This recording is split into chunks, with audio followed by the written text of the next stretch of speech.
This is somebody who has been doing the work of all the gods to make sure that disinformation, particularly disinformation about HBCUs, is corrected and dispelled and not allowed to become a stumbling block. He is Dr. Walter M. Kimbrough, and he has an extensive bio that is absolutely phenomenal. He ended up earning degrees from the University of Georgia, Miami University in Ohio, a doctorate in higher education from Georgia State University.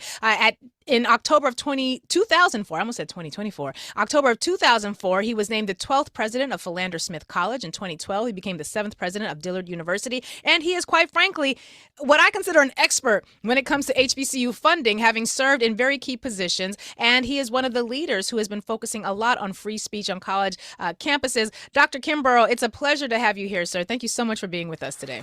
Oh, thank you for having me. I appreciate it.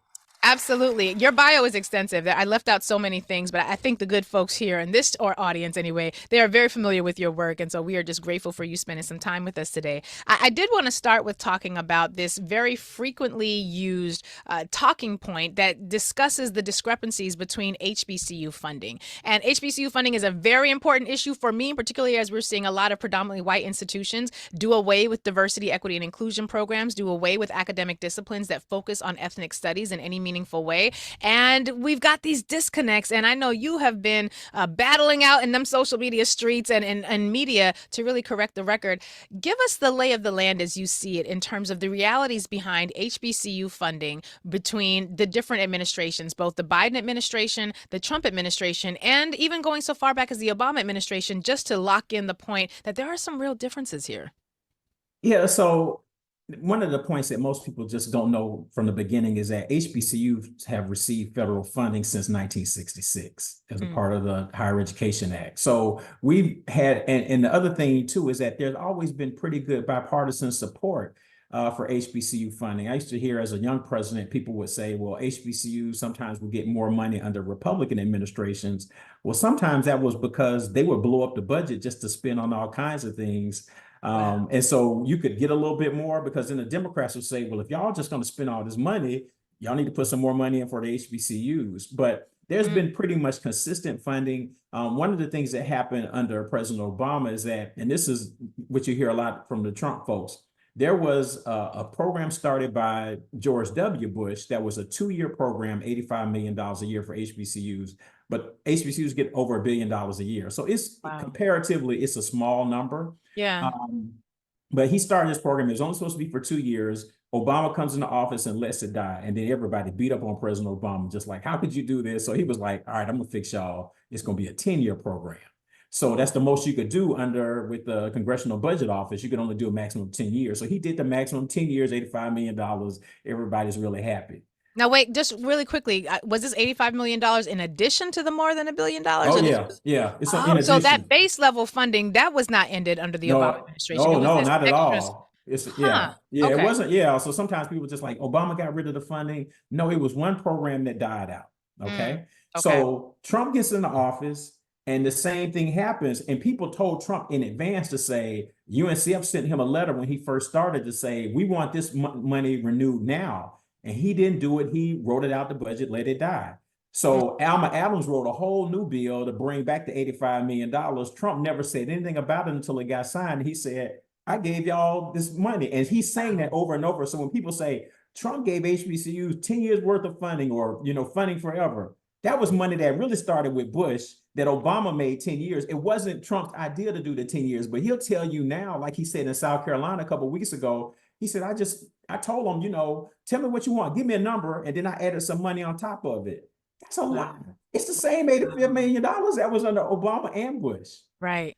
I need people to start putting some respect on Representative Alma Adams' name. Oh, yeah. Taking her credit for stuff that she does. I'm going to need people to stop disrespecting our elder like that. Yeah, and she put on Twitter, she said, there goes Donald Trump again taking credit for my future bill. So she just called him out. And so then with Biden and Harris, what people don't understand is Biden came in and tried to blow the budget out the water. He proposed more money for HBCUs than anybody in history. Wow. Including President Obama? Oh, including President Obama. Huh. He came in hard saying he asked for just crazy amounts of money. And some people then hold that against him to say, well, you promised X, Y, and Z for HBCUs, but it still has to go through the budget process with Congress. But he came in very aggressively saying, I am really supporting HBCUs and I'm asking for maximum money. So we've received some nice increases just in terms of the regular federal funding under President Biden as well. But he has been the most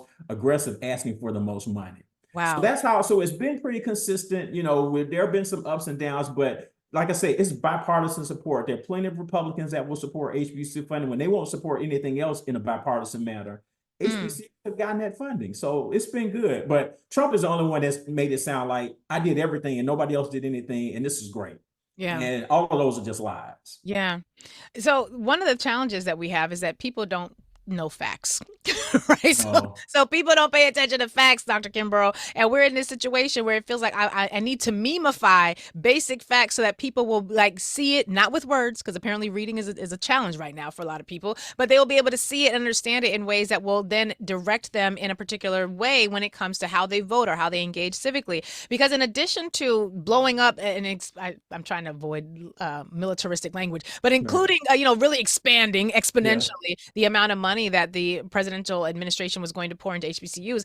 They have also, through the Department of Education, as I understand it, reached out to the governors of a variety of states that have presided over HBCUs that have been serially and historically underfunded to the tune of hundreds of millions of dollars. Give us some insight into how the Biden administration is really speaking to these governors to say, listen, you are going to have to fill in this gap because these schools are struggling. They're doing God's work in terms of turning out graduates who are phenomenal, but they're doing so on budgets that are artificially shortened or lessened because of administration policies in each of these various states. Give us a sense as to what you know there. Right. So for the HBCUs that are land grant institutions that were formed with support of states, there in all of those states were different kinds of formulas that would require them to have a kind of match, that you could get additional money from the federal government if you met your match, and then the state was supposed to fund at a certain level. A few years ago, Forbes did a study and it started to indicate of these state land grant HBCUs, how much money they were owed. And in some cases, like Tennessee State and FAMU, it was like $2 billion. And this only goes back to 1987. Wow. So you're talking about in that short amount of time that they were owed that much money. If you went back even further, there's no telling how much money they were owed.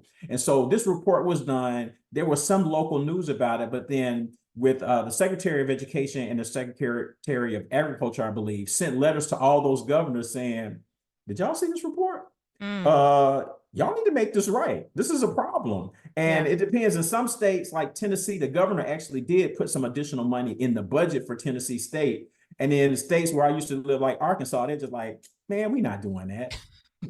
we ain't trying to do that. They get enough money as it is. And that's part of the challenge for people. So once again, if they feel like Trump is so great, he's never put pressure on people to say, at the state level, this isn't federal money, this is state money. You need to make these institutions whole, because you'll complain that they don't do X, Y, and Z, but you've been withholding money, for decades and you haven't said anything. So that was a great thing that this current administration did. They put a national spotlight, sending all those letters to those states to say, you guys have severely underfunded these institutions. You need to do a better job. So at least it's there for the record. The federal government can't come in and fill that money because that's the state's responsibility. Wow. Now, as land grant institutions, my understanding, and please correct me if I'm wrong, because I'm drawing on articles that I read a long time ago, but my understanding is that land grant institutions have an obligation to benefit the Commonwealth, if you will, to benefit the people of that state. So by shortchanging these institutions, which again are producing graduates that can rival anybody anywhere and come out on top, and doing so on these artificially truncated budgets, they're also shortchanging the state, because the research that would be coming out of these institutions wouldn't just be for the HBCU. It would be for the benefit of the state, of the people in that locale. The benefits that come out of those institutions are supposed to redound to the benefit of the citizens or the residents of the respective states in which they sit. So by short, and I have to remind people, HBCUs are not just attended by Black people. Okay, we got a whole lot of white people attending and matriculating through HBCUs and other groups as well. So isn't it really, feels like one of those, cutting off your nose to spite your own face situations when it comes to this sort of funding allocation. Am I seeing that wrong? No, you're exactly correct. You're shortchanging the people of the state when you don't fund those institutions the same.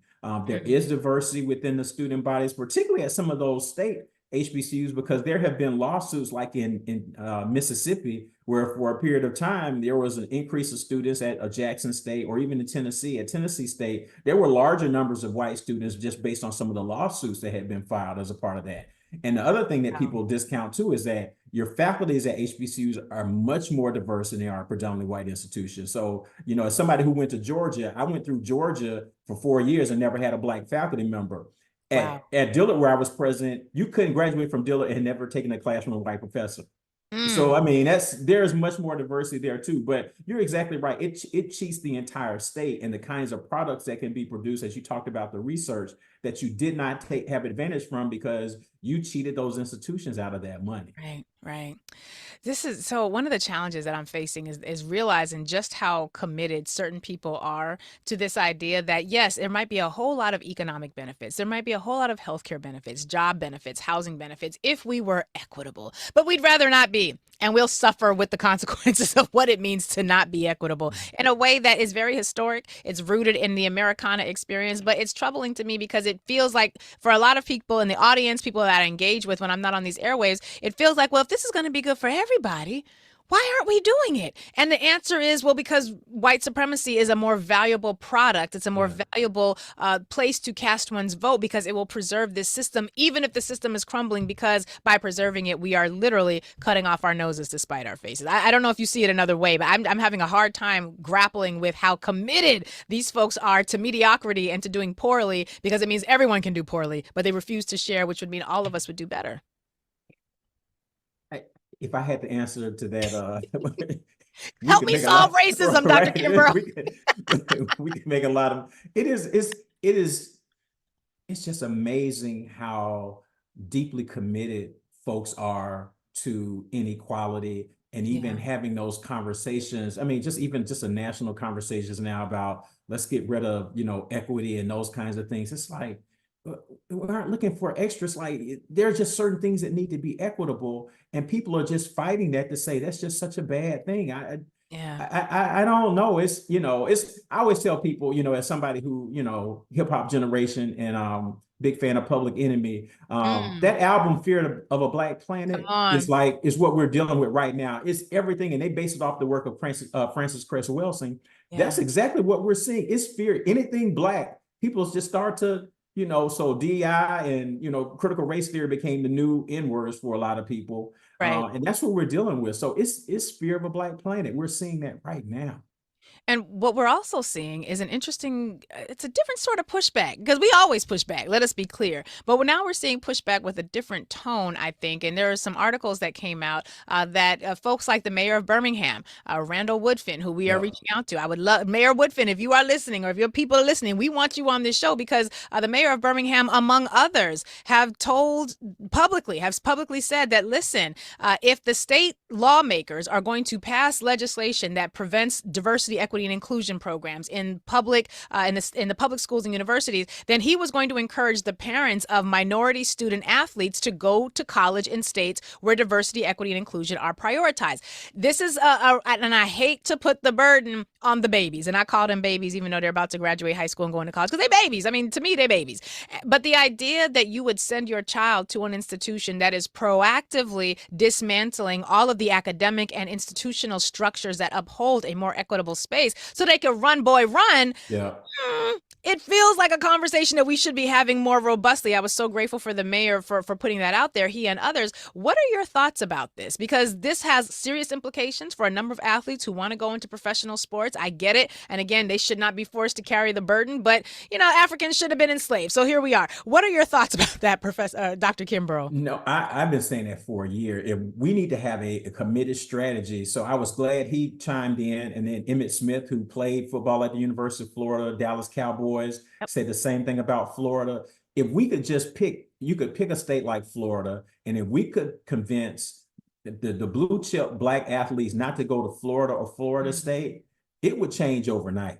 Bottom line, because those teams wouldn't be competitive. And if you would send them to Michigan, which just won a national championship, or back in the day, you send them to places like USC, UCLA, some of those, former Pac-10 schools, and send them to Colorado with Dion out there, because Colorado's not going to do those. It would change overnight if you hit Alabama like that. Wow. Can you imagine what would happen? They would change those laws. And it's always been like that. That's why they integrated a lot of the Southern institutions. When they realized they had to go against those black teams and they couldn't compete, they were like, "Oh, y'all gonna have to cut out this racism stuff. We need these boys to play." Right. So he is right, but there needs to be a coordinated effort where you get with, some of the civil rights organizations and you target a couple of states. And I would start with Florida and Texas. You make sure those blue chip athletes aren't going to University of Texas and Texas A&M and Florida and Florida State. You can just pick 4 schools, and if you could show that there will be an impact and there's going to be a financial impact on that state, they would drop that quickly. I believe in that 100%. I think we need to come at them hard for that. Now, here's the thing that's interesting to me, because we both just agreed that whiteness and upholding white supremacy is so valuable to people that they would cut away, they would do away with healthcare, they'll do away with infrastructure, they'll do away with job opportunities to preserve the whiteness. But sports, what's the difference there? Why do we see white people who were traditionally voting against their other interests in favor of their white supremacy interests? Why do you think that they would be moved to act differently when it comes to the sports?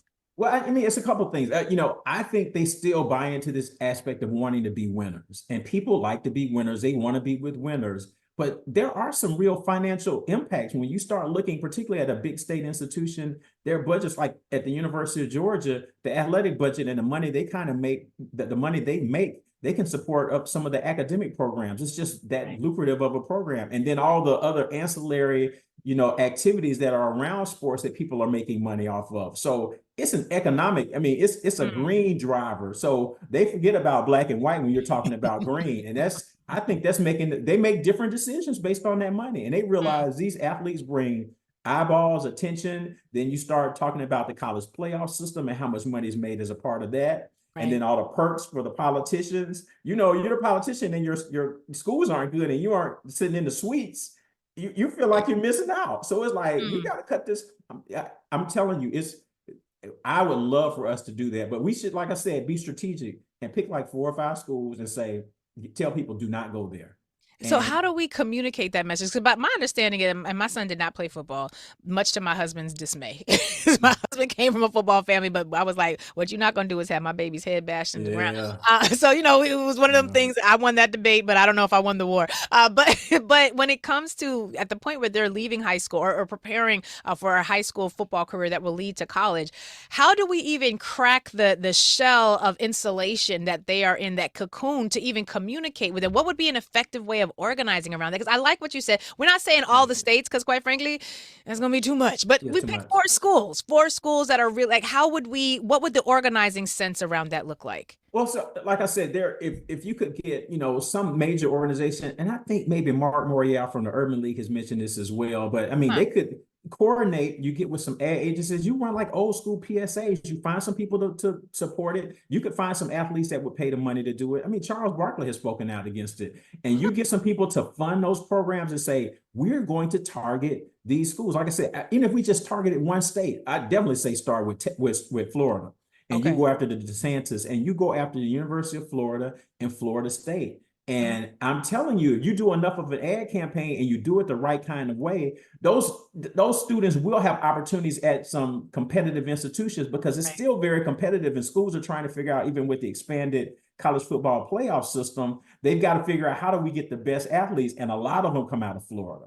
So if you could get those guys not to stay in Florida and go play other places, I think there's an opportunity to do it. But there has to be a coordinating group that says we're going to pull together. But you're hearing, like I said, if you hear some independent voices, if you get, the NFL Players Association to sort of lean in, or the retired players to do some of that, I think there's an opportunity. So I wouldn't start big. You just focus in on a couple of places, and then you have enough of an impact where people would realize how those programs drop off. those other states will start to have to think proactively to say, okay, if they come after us next, what happens? Right.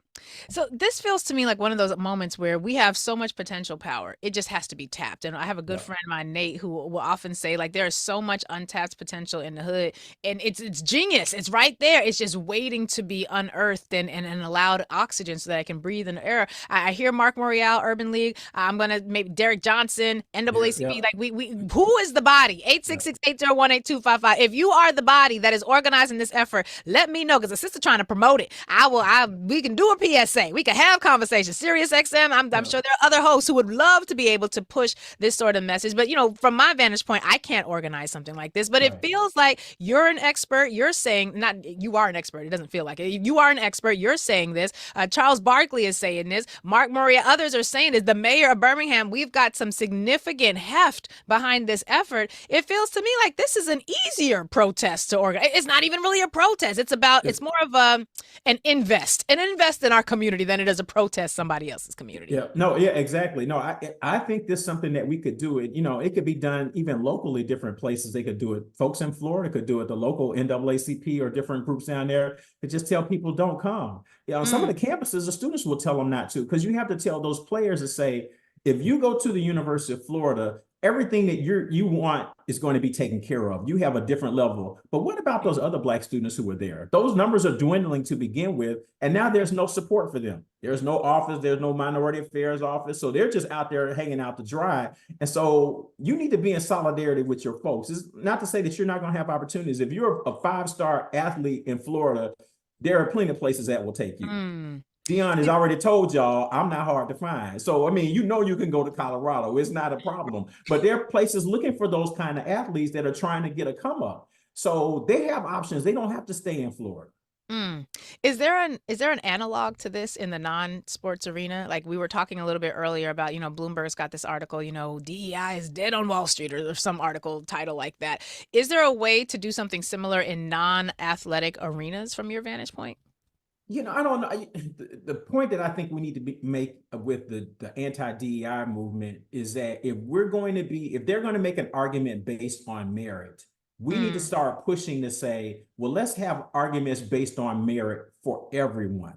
So, for example, don't tell me about Claudine Gay at Harvard not being qualified when Jared Kushner was not qualified to work in the White House, to get $2 billion to start an investment firm when he had no investment firm experience. Right. What kind of hire is that? We just have to hold people accountable to say, if you want to get rid of that, let's make sure it's across the board. Yeah. Ben Carson was a great surgeon. He didn't know anything about urban policy and urban development. How did he get to be? Was he a DEI? I've heard nobody say he was a DEI hire by Trump. Wow. But if you're going to use that as a definition, he would be one because he had no experience. Wow. So those are the kinds of, I think we just have to call out the hypocrisy to say, we're going to go after, let's go after everybody. If you want to start going after people, let's go after everybody if we're going to base it on strict merit. But they don't want to do that because it's still okay for them to say, we're going to let Trump's daughter-in-law be the co-chair for the National Republican Party. What is that? Those are the kinds of things that, so for me on that level, when they keep pushing back, it's like, let's just hold it. If we're going to keep it a buck, let's do it with everything. And not just with Black folks and saying, well, they're not qualified, because there are plenty of white folks that aren't qualified. And y'all just say, oh, well, it's not a big deal. I will say this, that quote that I always was taught growing up, you got to be twice as good to get half as far. I feel like, well, if the math is mathing, if I'm twice as good as you and I'm only halfway there, by the time I get there, I'm a good 4 times better than you at everything, because I had to go through so much to get there. And then when we see reports that say 43% of white admissions to Harvard are legacy athlete students, and 3/4 of those white students would not have gotten accepted on merit alone. Let's talk about merit. We can do merit because we already 3-4 times better than you. So we can have a meritorious discussion, but you're right. They don't want to have that conversation. No, they don't. And even there was a House hearing, the House Education Committee had a hearing a couple of months ago, and Bobby Scott actually asked him to put on the table to talk about, if they're going to pass these laws, pass something about legacy admits. And the chair of the committee was like, well, we just gonna let them handle, see now you're doing too much there. Right, come on now, come on.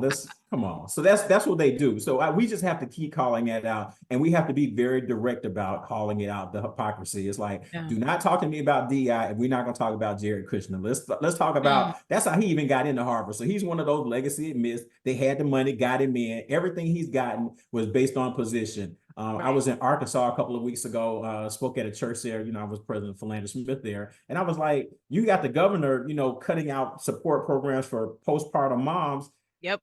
Let's talk about another DEI hire. Because Come every job on. she got was because her Come on. daddy was the governor, and That's then she right. got to be the governor. So we're gonna talk about it. And she was one of the people criticizing it too. It's like, you need to look in the mirror. You're the poster child for those kind of things. So let's talk about it across the board. And that's the conversation that we have to push back harder on.